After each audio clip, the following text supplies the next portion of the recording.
సందర్భంలో మనము పౌలు గారు చెప్పిన ఒక మాటను గుర్తు తెచ్చుకోవాలి.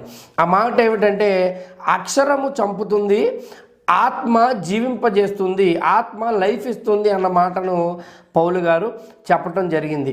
ఇక్కడ అహరోను అక్షరానికి సాదృశ్యంగాను, మోషే ఆత్మకు సాదృశ్యంగాను మనము అర్థం చేసుకోవాల్సిన అవసరం ఉన్నది. అవునండి, మీకు అందరికీ తెలుసు, మోషే నత్తివాడు. అతడు నత్తివాడైన కారణంగా ఇజ్రాయేలీలకు నేను నాయకత్వం వహించలేను అని దేవుడి దగ్గర అభ్యర్థన చేసినప్పుడు దేవుడు అన్న మాట ఏమిటంటే, నేను నీతో మాట్లాడతాను, ఆత్మ సహాయంతో నిన్ను నడిపిస్తాను, అయితే భౌతికంగా మాటలు పలుకుటకు నీకు బలహీనత ఉంది కాబట్టి నీ అన్న అయిన అహరోను నీవు చెప్పే ప్రతి మాటను కూడా అతడు బహిర్గతపరచి నీకు సహకారిగా సేవలో ముందుంటాడు అని దేవుడు వాగ్దానం ఇవ్వటం జరిగింది. ఆ రకంగానే వారి పరిచర్య అంతా కూడా నడిచింది. అయితే ఇక్కడ మనం చూసినట్లయితే